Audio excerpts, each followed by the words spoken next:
Bismillahirrahmanirrahim. Assalamualaikum warahmatullahi wabarakatuh. Alhamdulillah.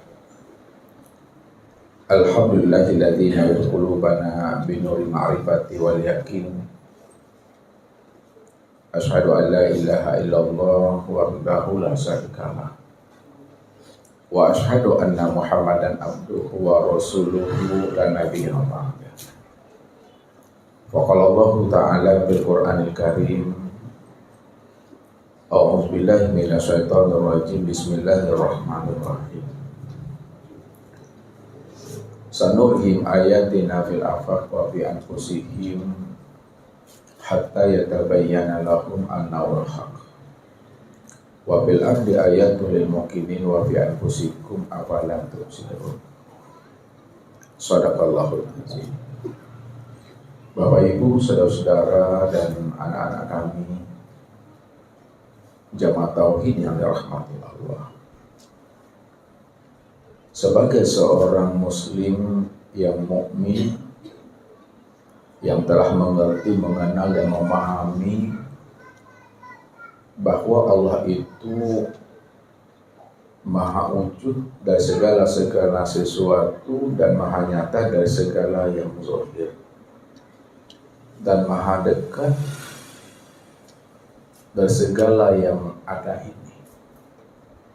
Kalaulah Allah itu maha wujud dari segala sesuatu dan maha nyata dari segala yang zahir dan maha dekat dari segala yang ada, tentu kita bisa melihat dan menyaksikan akan kewujudan dan kezahiran Allah itu yang nyata pada segala yang ada ini.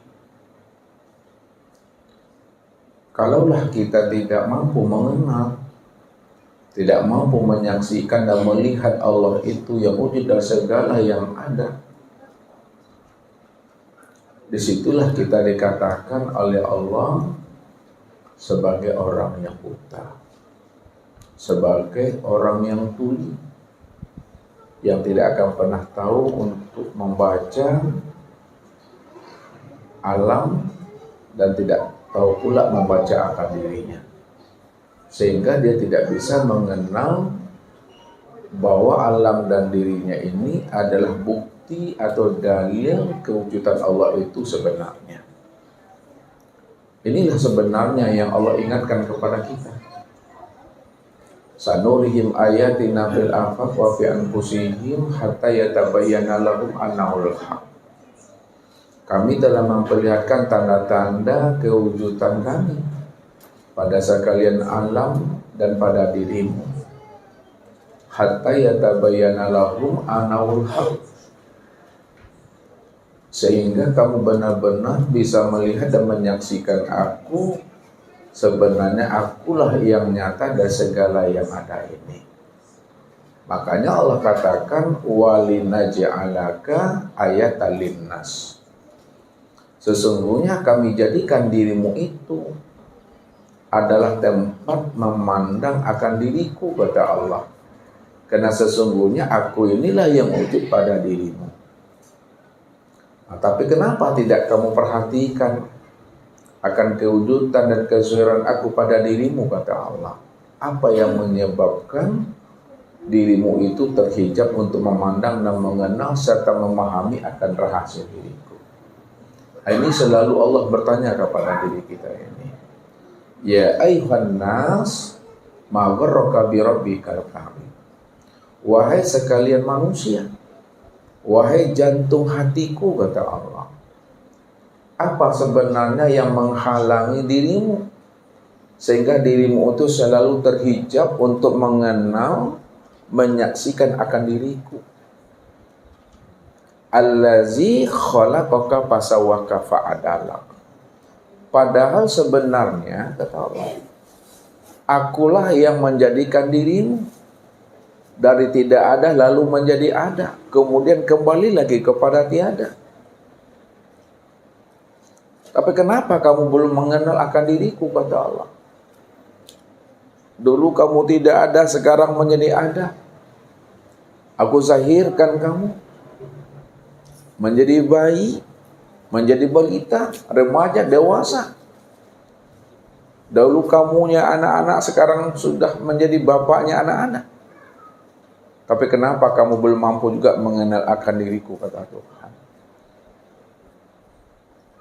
Makanya orang-orang yang tidak mampu mengenali akan Tuhan yang wujud pada dirinya, inilah sebenarnya yang Allah utarakan itu summum bukmun umyun fahum la ya'qilun.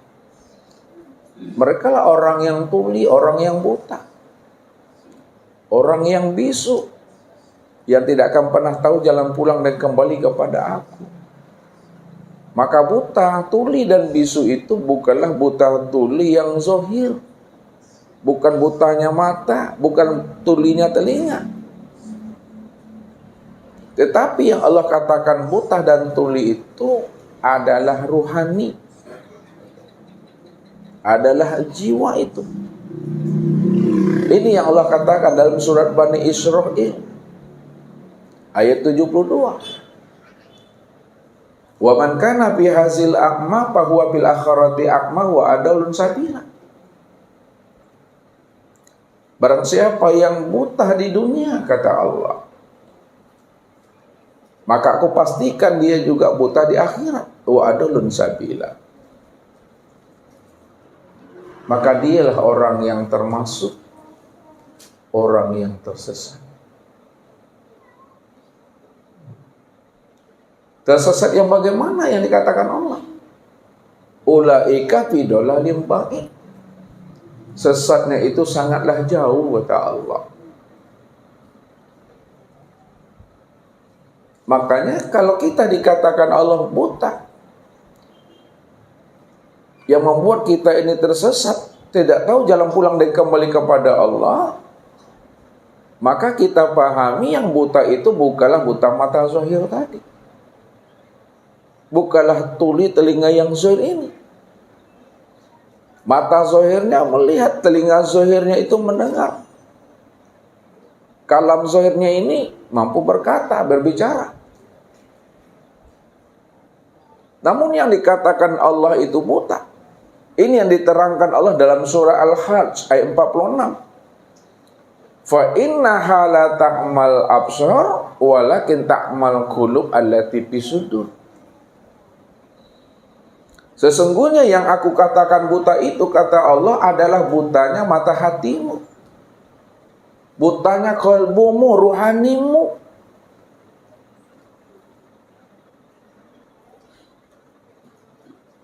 Untuk mengenal akan diriku, kata Allah. Maka orang yang tidak mengenal akan diriku waktu hidup di dunia, maka di akhirat pun dia juga tidak pernah bisa mengenal aku. Siapa yang tidak bisa mengenal aku di waktu hidupnya, maka di waktu matinya pun dia juga tidak bisa mengenal aku. Wa adallun sabila. Itulah orang yang tersesat sebenarnya. Bagaimana kita akan memulangkan diri ini kembali kepada yang punya rahasia diri, kalau kita tidak mampu mengenali akan sejati diri kita? Maka di dunia inilah, selagi kita masih dalam keadaan hidup, maka perbuatlah jalan pulang dan kembali kepada Allah dengan cara mengenali diri kita ini. Siapa diri kita ini yang sebenarnya?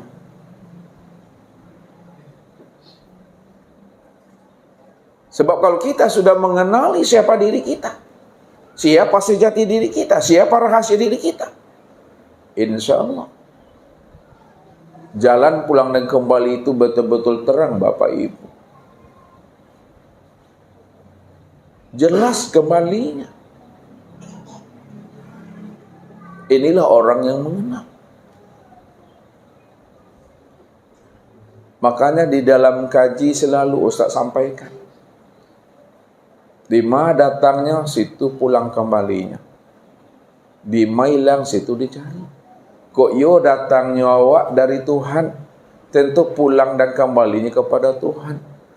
Tapi pulang dan kembali kepada Tuhan itu, pulang dan kembali yang seperti apa? Itu yang mesti dipahami. Bapak Ibu dari rumah menuju majelis, lalu pulangnya tentu balik lagi ke rumah. Apakah seperti itu yang dikatakan pulang dan kembali untuk mengenal akan Tuhan itu? Kalau contoh benar seperti itu. Tapi makna yang sebenarnya kembali dan pulang kepada Allah itu bukanlah seperti yang kita pikirkan. Seperti saat malam ini. Datang dari rumah, kembali balik ke rumah.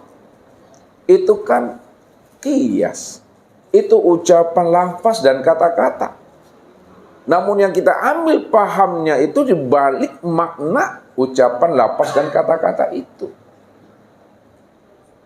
Jadi malam ini akan kita coba untuk menelusuri kembali makna pulang dan kembali itu sebenar-benarnya.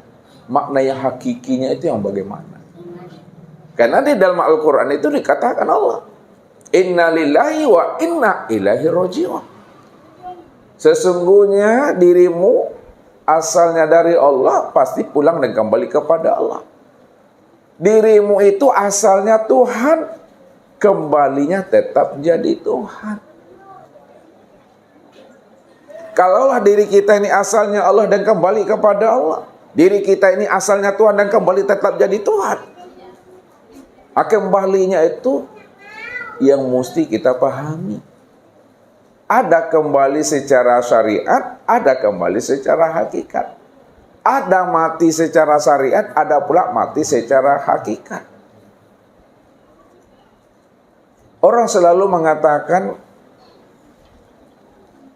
kalau sudah berpisah ruh dengan jasad, disitulah baru mendapatkan dia panggilan atau sebutan almarhum. Tapi kalau belum mati dia, belum berpisah ruh dengan jasad, belum mendapatkan gelar almarhum. Berbeda pahamnya Bapak Ibu. Berbeda maknanya secara hakikat. Kalau secara hakikat itu, mati sebelum berpisahnya ruh daripada jasad ini. Mati sebelum habisnya usia umur. Mati sebelum habisnya usia umur, sebelum berpisahnya ruh dengan jasad, itu yang dikatakan mati di dalam hidup. Mati di dalam hidup itu maksudnya matinya rasa keakuan diri kita ini yang merasa diri kita ini yang wujud. Merasa diri kita ini yang melihat, mendengar, berkata, mengetahui, berkuasa, berkehendak dan hidup. Rasa keakuan diri yang merasa itu yang mesti mati sebelum habisnya usia umur, sebelum berpisahnya ruh dengan jasad itu.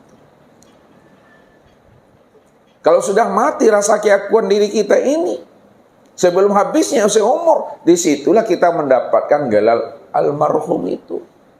Almarhum itu orang yang dirahmati Bapak Ibu. Tapi kalau kita belum mati, rasa keakuan diri kita ini belum mati, belum fana. Bukan almarhum panggilannya, tapi al-mal'un, orang yang dilaknati Allah. Walaupun mati secara syariat, ruhnya berpisah daripada jasad, tapi kalau dia tidak mengenal yang hidup itu siapa, dia tidak mengenal yang wujud itu siapa, dia tidak mengenal yang mendengar, yang berkata, yang mengetahui, berkuasa dan berkehendak itu siapa, tetap dikatakan al-mal'un, bukan almarhum. Kalau disebut juga namanya almarhum, itu namanya racun, nama merek madu namanya. Mereknya madu, tapi isi dalamnya racun tuh. Awak mengecekkan awaklah almarhum yang dirahmati Allah. Tapi dalam pandangan Allah, kamu belum almarhum. Kamu masih al-mal'un, kata Tuhan. Kalau bahasa syariatnya, jangan kita mengaku diri kita ini hamba Allah. Kalau Allah belum mengatakan kita ini menjadi hambanya. Kalau Allah sudah mengatakan diri kita ini menjadi hambanya, barulah di situ dapat gelar kita ini hamba Allah. Mengaku-ngaku itu tak boleh. Apa betul kita ini hamba Allah? Atau hamba dunia, hamba nafsu, hamba diri? Pengakuan itu yang berbahaya Bapak Ibu. Maya rancak maraso pandai atau pandai maraso Bapak Ibu? Pandai maraso yang rancak daripada maraso pandai. Ini yang mesti dipahami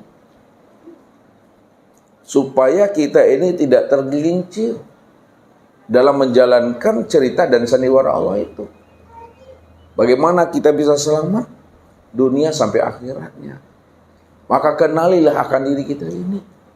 Siapa yang bersungguh-sungguh untuk mengenal akan rahasia dan sejati dirinya, pasti dia akan sampai kepada aku, kata Allah. Ini jawaban Tuhan. Ya ayyuhal insan innaka kadihun ila rabbika kadahan famulaki. Wahai jantung hatiku manusia, kamu telah bersungguh-sungguh untuk mengenal akan diriku. Pasti satu saat kamu akan mengenal aku, kata Allah. Aku sebenarnya yang memperkenalkan akan diriku kepada dirimu. Kalau Allah memperkenalkan dirinya kepada kita, walaupun amal kita sedikit, ilmu kita sedikit, kita baru belajar. Tapi kalau Allah yang nondak Bapak Ibu, Allah yang pingin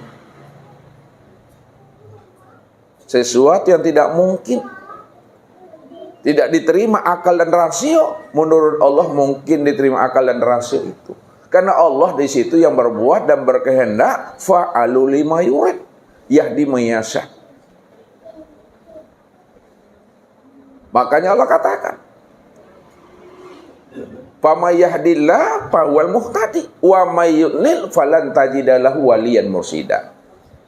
Barang siapa yang aku beri dia hidayah, aku perkenalkan diriku kepada dirinya, aku bukakan rahasia diriku kepada dirinya, maka dialah orang yang beruntung, dialah orang yang selamat, dialah orang yang mendapatkan rahmat dan kasih sayang aku, kata Allah. Maka pantaslah Nabi dan orang-orang arifin, orang-orang arif billah selalu mengatakan apa? Araftu rabbi bi rabbi. Aku kenal Tuhan itu karena Tuhan. Aku kenal Allah karena Allah. Bagaimanapun kita bersungguh-sungguh melatih diri kita ini, bersyariat, bertorikat, berhakikat dan bermakrifat, berzikir, beruzlah, bertafakur. Kalau Allah tidak mau memperkenalkan dirinya itu kepada diri kita, maka sampai habis usia umur kita, kita tak akan pernah bisa mengenal akan Tuhan itu. Tapi kalau Allah mau memperkenalkan dirinya, walaupun kita mau baru belajar, kita baru masuk Islam, kita baru mengenal agama, pasti bisa. Kenapa? Karena Allah yang berkehendak di situ. Makanya jangan sandarkan pengenalan diri kita kepada Allah itu dengan kekuatan akal pikir. Jangan sandarkan pengenalan diri kita kepada Allah dengan kekuatan amaliyah kita, dengan zikir kita, dengan ibadah dan ketaatan kita. Tapi sandarkanlah diri kita, kekuatan akal pikir kita, kecerdasan kita, amaliyah dan ketaatan serta ibadah kita, termasuk zikir kita itu hanya kepada Allah. Ini Allah katakan, wa ma tahsya'una illa ayyasha Allah rabbul alamin. Tidak ada yang bisa berkehendak untuk mengenal aku, melainkan atas izin dan kehendak serta maunya aku, kata Allah. Itulah hak petonya Allah itu, Bapak Ibu. Walaupun Allah yang berkehendak dan mau di sana, bukan berarti kita meninggalkan ikhtiar, bukan berarti kita meninggalkan syariat, bukan berarti kita membunuh usaha dan ikhtiar serta semangat kita. Tetap kita bersemangat, berikhtiar, sungguh-sungguh untuk mengenal dan menemui Allah. Mudah-mudahan semangat dan sungguh-sungguhnya kita mengenal dan menemui Allah. Di situ pula lah wasilah jalan bagi Allah untuk membukakan rahasia dirinya kepada kita. Jadi malam ini Bapak Ibu ya, kita akan mencoba mengulang kembali memperhalus bagaimana mengenal diri dan bagaimana pula makna sebenarnya daripada inna lillahi wa inna ilaihi rajiun itu. Jadi untuk mengenal Allah Bapak Ibu ya, itu jalannya adalah melalui mengenal akan diri. Jadi untuk mengenal Allah itu jalannya melalui mengenal diri. Kenapa untuk mengenal Allah itu jalannya mengenal diri? Nah, siapa diri kita ini yang sebenarnya? Diri kita ini sebenarnya dibukakan Allah rahasianya. Apa kata Allah tentang diri insan itu? Al-insanu sirri wa ana sirrahu.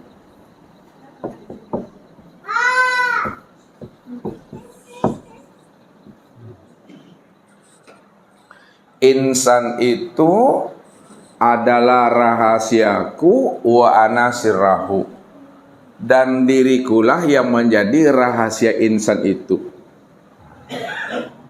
Jadi itulah sebabnya untuk mengenal Allah wajib kita mengenal akan diri. Kalau kita tidak mengenal akan diri ya, sulit bagi diri kita, jauh pemahaman kita untuk bisa sampai kepada mengenal akan Allah. Ini yang dikatakan oleh Rasul. Man talabal maula bi ghairi nafsin faqad dalla dolalan ba'ida. Barang siapa yang ingin mencari dan menemui aku, ingin mencari dan menemui Tuhan keluar daripada dirinya, pergi dia ke hutan, pergi dia ke gunung, pergi dia ke gua-gua, bahkan dia mencari aku di dasar lautan, maka yang ia temui di hutan, di gunung, di gua, dan di dasar lautan itu menimal hantu kalau tidak ulang ya. Takkan pernah dia bisa mencari dan menemui aku di gunung, di gua, di hutan belantara, karena dia tidak akan pernah bisa menemui aku di sana, kata Allah. Maka temuilah aku, carilah aku, tiliklah aku ke dalam dirimu. Zahirun Rabbi bi batni abdi. Nyatanya wujud kezahiran aku itu nyata pada batinmu. Maka di dalam kaji selalu dihantarkan oleh guru-guru kita, oleh orang-orang arif bilang, baca alam pada diri, baca diri di dalam diri. Di dalam diri ada diri, di dalam diri ada rahasia diri. Di dalam rahasia diri itulah aku bersembunyi, kata Allah.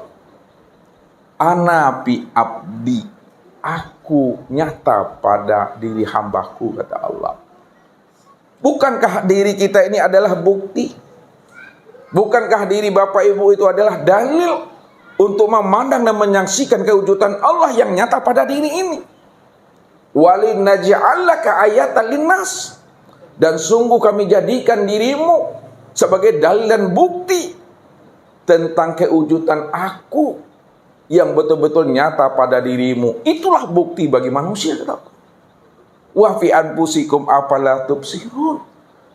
Diriku sudah wujud pada dirimu, kenapa tidak kamu pikirkan, kata Allah.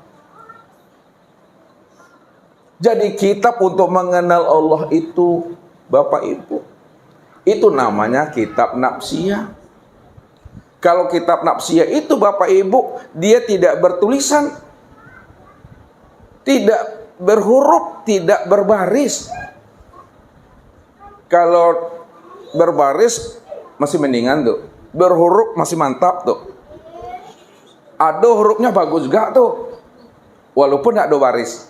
Tapi kitab nafsiyah tak ada hurufnya, tak ada barisnya, tidak ada tulisannya, tapi bisa dibaca. Bisa Bapak Ibu memahami itu? Kitab nafsiyah itu tidak berhuruf, tidak bertulisan, tidak berbaris, tapi bisa dibaca. Itu namanya kitab nafsiyah, kitab diri. Iqra binafsi, baca dirimu. Mana kitab nafsi? Ini ya. Ya, kitab nafsiyah. Ini yang diajarkan Allah kepada diri kita. Yang diungkapkan Allah kepada diri kita. Iqra kitabaka kafa binafsikal yawma 'alaika hasibah. Baca kitabmu, baca dirimu. Cukuplah dirimu itu yang menghisap akan dirimu sendiri. Tak perlu payah aku menghisap dirimu, kata Allah. Cukup kamu menghisap dirimu sendiri. Jadi kitab di situ bukan buku, bukan Al-Quran, tapi diri ini maksudnya. Kitab yang tidak berhuruf, yang tidak berbaris dan tidak bertulisan, itu yang disebut namanya kitab nafsiyah. Makanya untuk mengenal aku, kenali dirimu. Iqra ke dalam dirimu. Inilah suatu ilustrasi Bapak Ibu yang selalu Ustaz sampaikan untuk kita, supaya kita meresap ke dalam dada kita ini. Bagaimana cara untuk mencari dan menemui Tuhan?